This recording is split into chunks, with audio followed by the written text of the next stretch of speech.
ကျွန်တော်အဲ့ဆိုင်ရနေစူးစမ်းပေးမယ်လို့ပြောထားမရဘူးဆိုလို့ရှိရင်အမတစ်ချက်လောက်ပြန်ပြောလေအမတခြားဟာတွေလုံးမှာပေါ့ချက်စီစဉ်ရရှိရစီစဉ်မှာပေါ့အခုလို့စီကဒီရမယ်ဆိုပြီးတော့ညီမဆိုင်ဖွင့်မအောင်စီစဉ်ပြီးနေပြီအဲ့ကျတော့မှအကိုတော့မရဘူးဆိုတော့ညီမဆိုင်ဘလို့ဖွင့်ရမှာလဲအကိုရဲ့စီးပွားရေးလုပ်နေတဲ့လူချင်းတူကိုချင်းစာပေးပါအောင်အစကတည်းကအကိုမရဘူးဆိုလို့ရှိရင်မရဘူးပြောလေအဲ့လေအကိုတော့စဉ်းစားကြည့်အောင်ညီမတကစဉ်းစားကြည့်အောင်ကိုရောရဲ့ဘာမှမရှိဘူးတော့ကျွန်တော်တို့ညီမကဘာလွန်နေလို့လဲညီမကဘာရဲ့ဘွားဘာလွန်နေလို့လဲညီမမဆိုင်ဖွင့်မယ်ကြီးစဉ်းစားထားလေကိုရဲ့ညီမကဘာလွန်နေလို့လဲဟောကျွန်တော်တောင်းပါမယ်ကျွန်တော်တောင်းပါအကိုအဲ့တောင်းမှဆိုရင်စကားပြုံးလေးပြောနေပြီးတော့လားကျွန်တော်ဘာလို့ပြန်ရမှာလဲမိုင်းစဉ်းစားကြည့်ကျွန်တော်အကိုဘာဖြစ်လို့ညီမကိုမရအောင်ဆဲကိစ္စကိုဆော့စီကြောင်မတိုင်းနိုင်တာအောင်မရအောင်ဆိုလို့ရှိရင်မရအောင်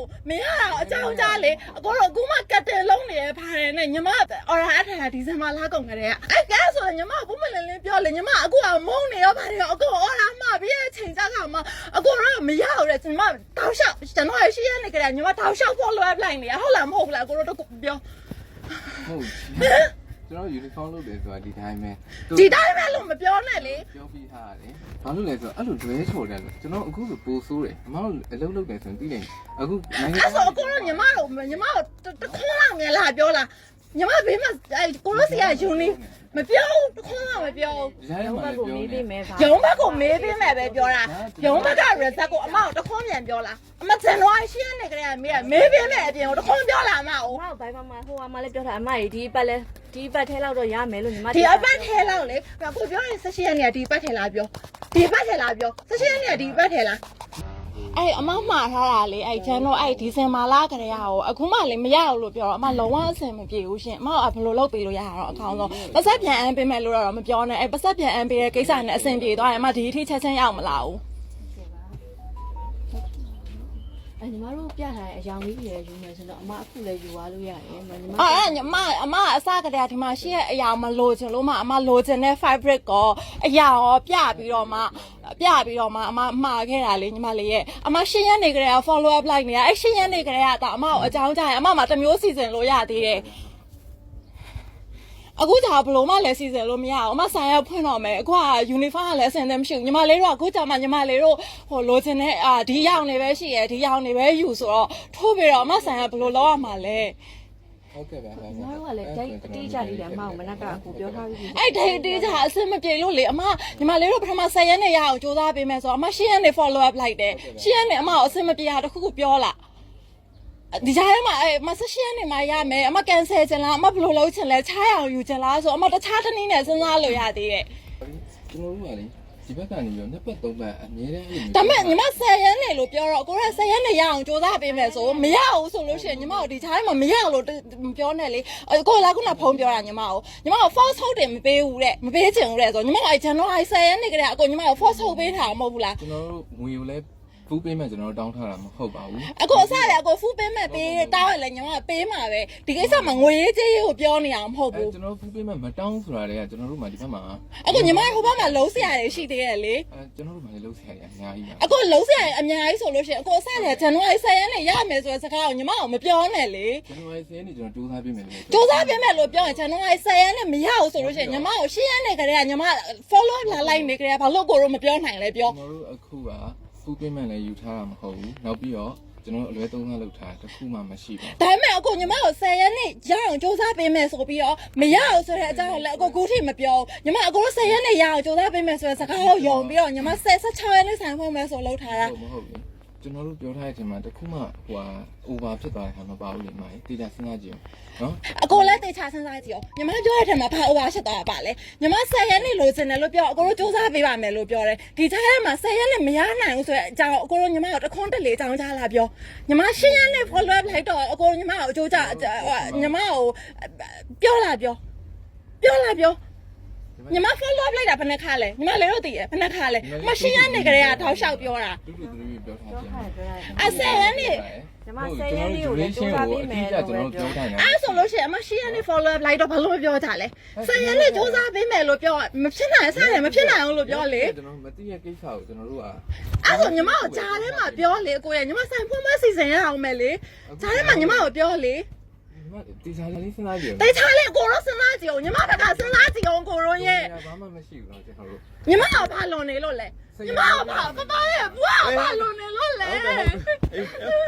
တော်ဆင်ရ ညီမမဆိုင်ဘွားမအကြီးစင်စင်ထားလေကိုရဲ့ညီမကဘာလွန်နေလို့လဲ ဟိုတောင်းပါမှာကျွန်တော်တောင်းပါမှာ အခုအဲ့တောင်းမှမှာဆိုရင်စကားပြုံးပြုံးလေးပြောနေပြီးတော့လား ကျွန်တော်ဘာလို့ပြန်มาလဲမိုင်းစဉ်းစားစဉ်းစားကြည့်ကျွန်တော် အခုတော့ဘာဖြစ်လို့ညီမကိုမရအောင်ဆဲကိစ္စကိုဆော့ဆော့စီစီကြောင်မတိုင်းနိုင်တာ哦မရအောင်ဆိုလို့ရှိရင်မရအောင်အကြောင်းကြားလေအခုတော့အခုမှကတ်တယ်လုံးနေရပါတယ်နဲ့ညီမဟိုအော်ရာအထာဒီဇင်ဘာလကုန်ကြတဲ့ ကျွန်တော်တို့ဒေါင်ချာပွင့်ပေးရ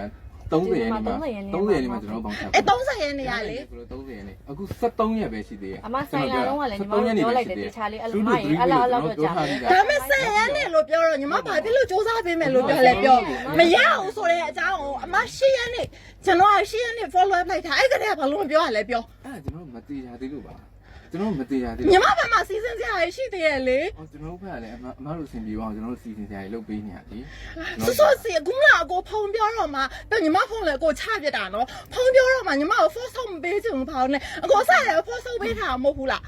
ဆက်လေကျွန်တော်ဆက်တဲ့ကိစ္စကို force ပေးတာမဟုတ်ဘူးလား တူတူ3ဆိုတာဖောက်ဆုံးမဟုတ် ညီမဆိုင်လာတဲ့အလားကြာမယ်ဆိုတာလည်းပြောလိုက်ကြည့် အမကျွန်တော်ဆက်ရနေစူးစမ်းပေးမယ်လို့ပြောတာမရဘူးဆိုလို့ရှိရင်အမကိုတစ်ချက်လောက်ပြန်ပြောလေအမတခြားဟာတွေလုံးမှာပေါ့ရှာစီစဉ်ရရှာစီစဉ်မှာပေါ့အခုအကိုရိုးစီကဒီရမယ်ဆိုပြီးတော့ညီမဆိုင်ဖွင့်မအောင်စီစဉ်ပြီးနေပြီအဲ့ကျတော့မှအကိုရောမရဘူးဆိုတော့ညီမဆိုင်ဘယ်လိုဖွင့်ရမှာလဲအကိုရဲ့စီးပွားရေးလုံးနေတဲ့လူချင်းတူကိုကိုချင်းစာပေးပါအောင်အစကတည်းကအကိုမရဘူးဆိုလို့ရှိရင်မရဘူးပြောလေ ကျွန်တော်ဘာလုပ်ပြရမလဲ ရအောင်လုပ်ပေးပါ လုပ်ပေးလို့မရ 10ရက်နေကကြော်သွားပြီအခု10ရက်နေမရတဲ့အကြောင်း10ရက်နေလောက်ကတည်းကညီမ follow line နေကြတယ်ဘာလို့မပြောရတော့ ကျွန်တော်လုပ်ပေးလို့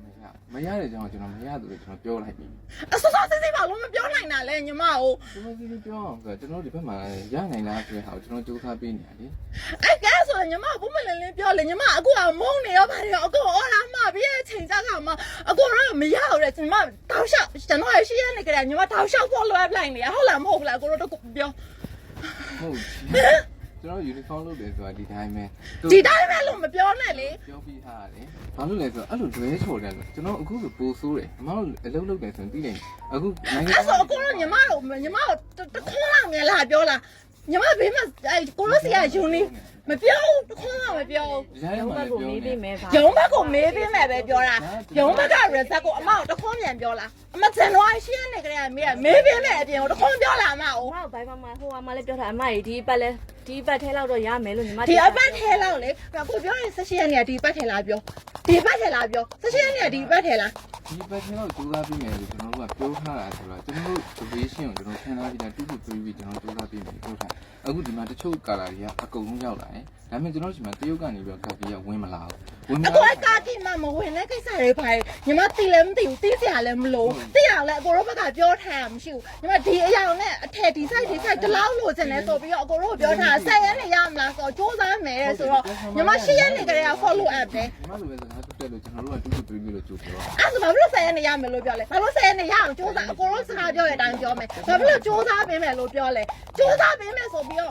မရတာရောဘာဖြစ်လို့မရအောင်လို့စောစောစီစီမပြောနိုင်တာလဲ စူးစမ်းပြီးမယ်ဆိုရင်ရမယ်လို့ပြောတာ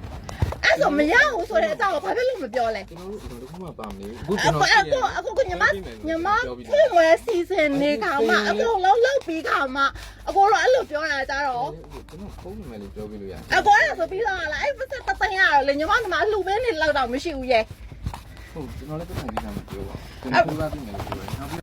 ဒီဗီဒီယိုလေးကဒီနေ့အတွက် line ပေါ်မှာအဟော်ဆုံးဖြစ်နေတဲ့ဗီဒီယိုဖိုင်လေးပဲဖြစ်ပါတယ်ရှင်ဆိုင်ရှင်နဲ့ customer ကြားမှာပေါ့နော်နှစ်ဦးနှစ်ဖက်နားလည်မှုတွေလွဲနေတယ်လို့ပဲညီမတို့ယူဆပါတယ်ရှင်မိတ်ဆွေတို့မျိုးလည်း comment မှာမှတ်ခဲ့ပေးလို့ရပါတယ်